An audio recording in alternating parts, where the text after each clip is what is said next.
Namaskar, welcome to my channel. My name is Anju Bora. Today I would like to discuss some important nations from the chapter Alternative Center of Power, new name, new center of power. Already I discussed 4 organizations from this chapter that are European Union, SAARC, ASEAN and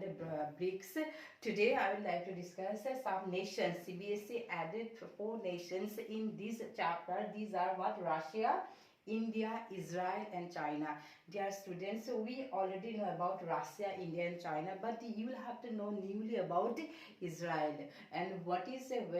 Israel located and what are the problems and how Israel came into being like this one and why it's become a alternative center of power, what are the reason behind it. আজি মই তোমালোকৰ আগতে CBSE নতুন কৰি add কৰা চাৰিখন নেশ্যনৰ বিষয়ে পঢ়াম সেইকেইখন হৈছে Russia,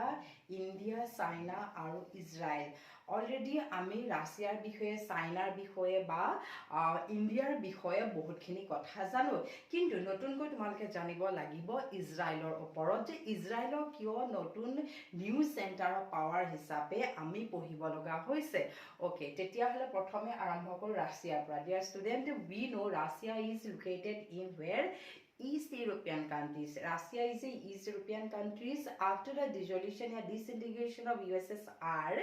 Russia became what? Successor of USSR. Russia jetialeke Russia kon korise East European countries. We know about the East European countries.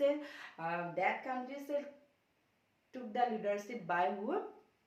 USSR. East European countries leadership after what? Second World War. During the time of Cold War USSR. So that one known as the Eastern Alliance. Our Russia East European countries. So it's become a strong, it become a powerful nation in world politics right now. Etia amar contemporary world politics eta biya dangor power hisabe ki korise kumai porise. Okay, so yat ki hoise Russia is a country that in Eastern Europe and West Asia, it is the largest country in the world and land area and largest republic in Commonwealth of nation. Jodi ami world map khon sabo jao tetiahole world bitor sobotse dangor largest country konkhonor kotha kom api Russia kotha kom. In land wise Russia is the biggest largest country in the world and Russia is the largest country in the Commonwealth of nations. Okay, next, after the disintegration of USSR late 1980 and 1990, Russia emerged as a strong successor of USSR and it became a P5. মই ইতিমধ্যে কৈছো যে যেতিয়া USSR সম্পূৰ্ণৰূপে পতন ঘটিছিলে তেতিয়া USSR সাকসেসৰ হিচাপে কোন আহিছিলে? ৰাছিয়া আহিছিলে। আৰু ৰাছিয়া এই সুবিধাতে কি হৈ গলকৈ UN Security Council পাৰ্মানেন্ট মেম্বাৰশিপৰ তেওঁ কি কৰিলে সেই পাৱাৰটো লাভ কৰিলে। So it became a what? One of the permanent member of US Security Council. We know there are 5 permanent members of Security Council. Security Council নিৰাপত্তা পৰিষদৰ ৰাষ্ট্ৰসংঘৰ নিৰাপত্তা পৰিষদত 5খন স্থায়ী সদস্য আছে। তাৰে ভিতৰতে USSR আছে। USSR যেতিয়া শেষ হৈ গল, পতন হৈ গল, USSR প্লেসতে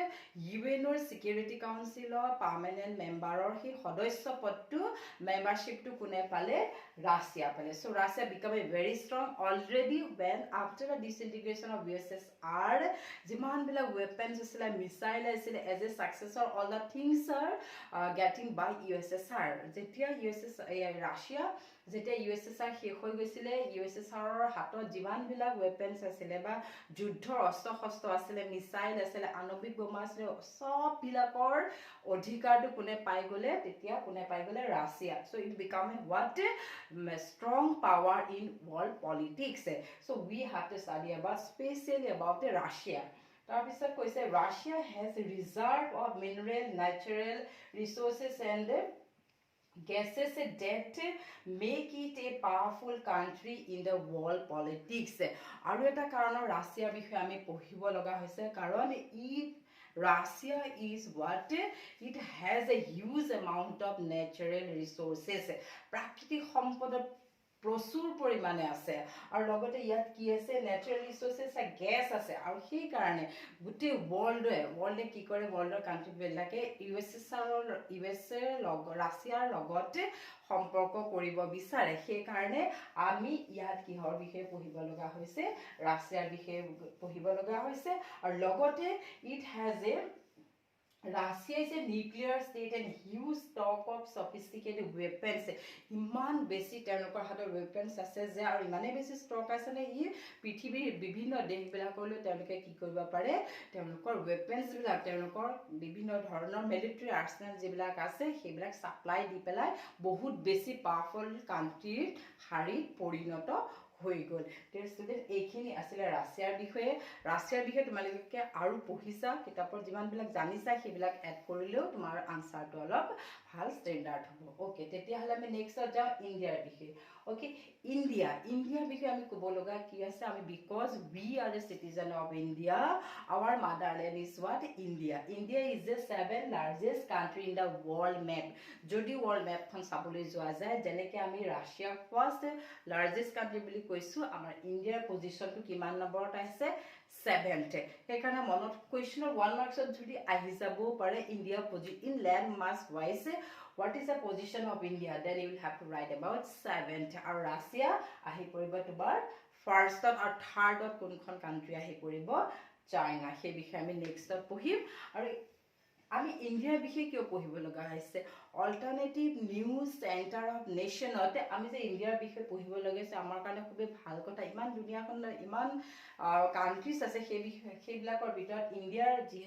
বিষয়ে পঢ়িব লগা হৈছে তেতিয়াহ'লে নিশ্চয় ইণ্ডিয়াত ভাৰতবৰ্ষখনত বহুত কিবা কিবি আছে যিখিনি ক্ষেত্ৰত আমি we can proud ourselves India as an Indian so first India is a 7th largest country in the world পৃথিৱীৰ ভিতৰত 7th positionত India আছে and second most populous country in the world এই population কাৰণে India কি কৰিব পাৰে human resource side India is a very developed country human resource যদি নাথাকে population যদি নাথাকে তেতিয়াহলে growth কোনে কৰিব সেই কাৰণে in population wise the position of India is what 2nd largest country in the world this is one of the strength of the development of economy of India you can write that one okay second question in 31st century India emerged as an important global power why India is emerged as a important global power in 21st century the 21st century India kiyo global politics or the power hisabe stand korise because there are so many factors behind first ami kobo lagiba je geographical territory ইয়াৰ যেটো land মাস আমাৰ যেটো ভৌগোলিক area জিওগ্ৰাফিক্যাল territories আৰু সেকেন্ডত আমি ক'ব পাৰো populations আৰু নেক্সটত আমি ক'ব পাৰো ন্যাচাৰাল ৰিসোৰ্স যেনেকৈ ৰাছিয়াৰ বহুত ষ্টক আছে ন্যাচাৰাল ৰিসোৰ্সেছটো ইণ্ডিয়াও তেনেকৈ প্ৰাকৃতিক সম্পদত ইণ্ডিয়া বহুত বেছি চহকী আৰু secondly economic cultural strategic position of the country with population of 130 crores is very strong these are the strength of Indian economy এই কাৰণে ইণ্ডিয়া কি হৈ গৈছে ইকোনমিক সাইডত কালচাৰেল বুলি কওঁতে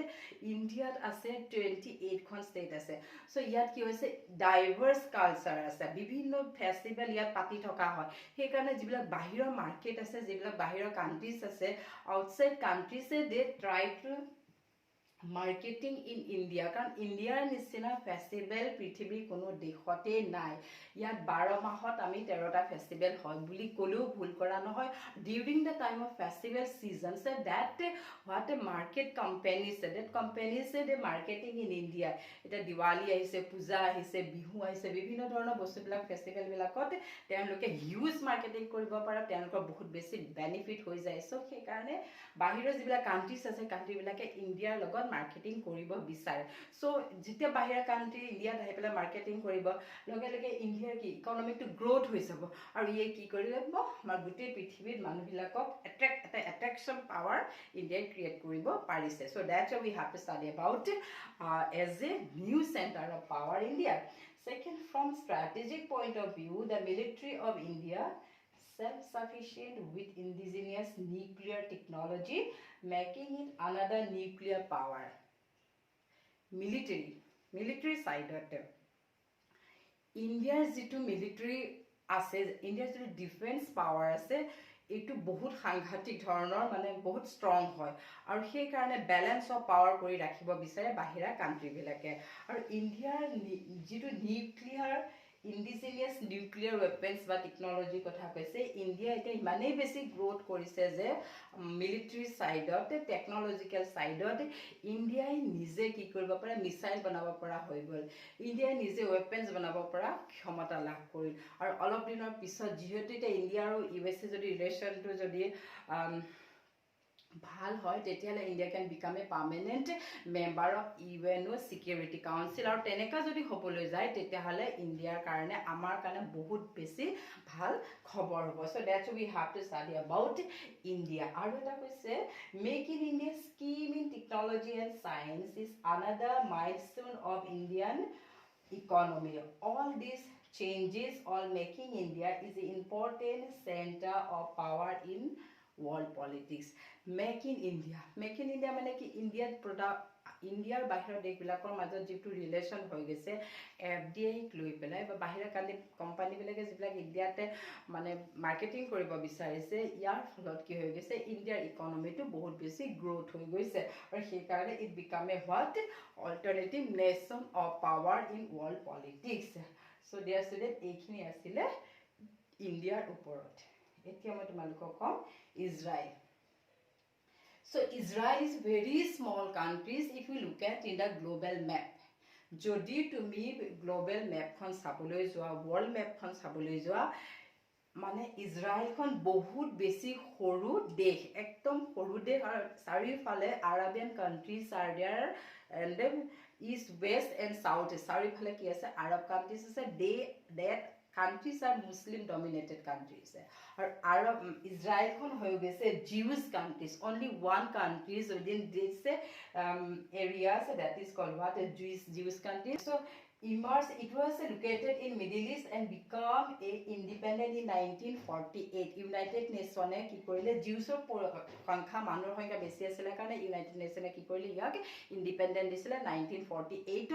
সেই আৰবিয়ান কান্ট্ৰি পৰা আনি পেলাই প্যালেষ্টাইনৰ পৰা আনি পেলাই সেই কাৰণে যে ইজৰাইল খনৰ লগত আৰবিয়ান কান্ট্ৰি বিলাকৰ মাজত কি ইজৰাইল ওয়াৰ হৈ থাকে কিন্তু ইয়া পেলা লাহে ইজৰাইলে তেনো ওয়াৰত জিতি পেলাবা ন সেই বুলি নহয় লাহে লাহে ইহঁতৰ টেৰিটৰিটো বাঢ়ি গল আৰু লাহে লাহে slowly become emerge a powerful nation of 21st century in world politics in terms of science technology defense intelligence besides economy in all the sides Israel becoming what a strong power so that's why we have to study about Israel and technologically innovation and industrialization agriculture development and Israel is a place in the contemporary world politics in general and Arab dominated West Asian politics in particularly সকলো বিলাক সাইডতে Israel বহুত বেছি গ্ৰোইং হৈ আছে economic সাইডত military সাইডত defence সাইডত আৰু industrial and agriculture all the sides it becoming growing power so that's why we have to study about Israel okay next আমি পঢ়িম China all of you know about China is what it is the position in landmark China's position is third rank India janike 7th asile Russia janike first asile India position to asile third eketa monor rakhiba first kon asile which is the first largest country in the world তেতিয়া কোবা তোমালকে Russia and 7th হৈ যাব তোমাৰ India and third আহি গৈছিলে কোন China so তেতিয়ালে China এনেকুৱা কি কাম কৰে যাৰ কাৰণে ইয়াৰ ইকোনমি ইমান বেছি গ্ৰোথ হৈ গলি become a new center of power China's economic growth started beginning in 1978 before that it adopted what is socialism means of productions are in the hands of the society or government all the things are controlled by the government there was no private property in China in 1978 the leaders of China they wanted to reform economic side and they what in 1972 China kept a good relationship with USA after that the Chinese economy become a grow lahe lahe jete USA logot capitalist countries bilakor logot jete China relation koribole lele ihotor jitu economy lahe lahe growth koribole lele etia eneko dhorone koa hoise je in 2040 China will cross USA economy je চাইনাই কাক মানে overtake কৰিব USA so এইটো বহুত ডাঙৰ কথা আৰু চাইনাৰ যেটো এটা ইম্পেৰিয়েলিজম যেটো আমি যেটো দেখিছো এক্সপানশনিজম যেটো দেখিছো ই এনেকুৱা হৈছে ড্ৰাগন চাইনা বা ৰঙা চাইনা বুলি সকলে তেনেকে ধৰণে তেওঁ চাইনাৰ কয় আৰু চাইনা এই গ্ৰোথৰ পিছত কি আছিল দা লিডাৰ্স মাও সেতুং আছিল ডেন জিয়াংপিং আছিল এই লিডাৰ বিলাকে কি কৰিছিল চাইনাৰ ইকনমিক গ্ৰোথৰ কাৰণে তেওঁলোকে বহুত নতুন নতুন policy we can say example open door policy. This is economic reform policy adopted by China for the economic development. Ako China ki korisile open for modernization korisile তেতিয়া ডেং জিয়াংপিঙে এইটো আছিলে 73 কৰিছিলে ফৰ মডাৰ্নাইজেশ্যন এগ্ৰিকালচাৰ ইণ্ডাষ্ট্ৰি আৰু science and technology military এইবিলাকত কি কৰিছিলে তেওঁলোকে নতুন নতুন প্ৰচেছ এডপ্ট কৰিছিলে so that's it become a grow and লাহে লাহে কি কৰিলে when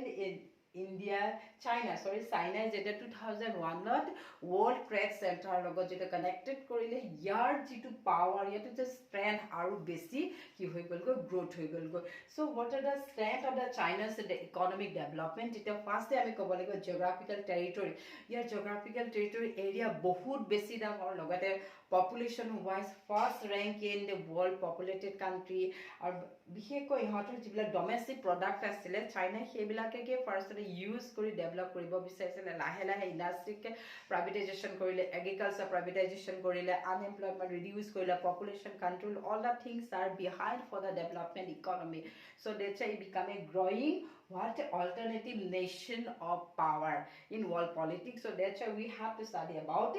China so dear students এইখিনি আসিলে কি চাৰিখন নেশন যিকিখন পাৱাৰফুল নেশন CBSE পঢ়িবৰ কাৰণে তোমালোকক চেপ্টাৰ লগত এড কৰিছিলে new centre of powers Russia China India ইজৰাইলৰ বিষয়ে ক'লো CBSE স্টাডি মেটেৰিয়েলৰ মাত্ৰ ইমানখিনি দিছে আৰু বেছি কৰি দিয়া নাই আই থিংক তোমালোকে ইমানখিনি পঢ়িলে তোমালোকে ভাল নম্বৰ পাব পাৰিবা যদি আৰু বেছিকৈ জানিব বিচৰা তেতিয়াহলে তোমালোকে ৰাছিয়া আৰু ইজৰাইল আৰু চাইনাৰ ওপৰত তোমালোকে নেটত গৈ পেলাই চাই পেলাই তোমালোকৰ আনসাৰ ষ্টেণ্ডাৰ্ডটো বঢ়াব পাৰা I hope you like my video if you like it then like it okay thank you very much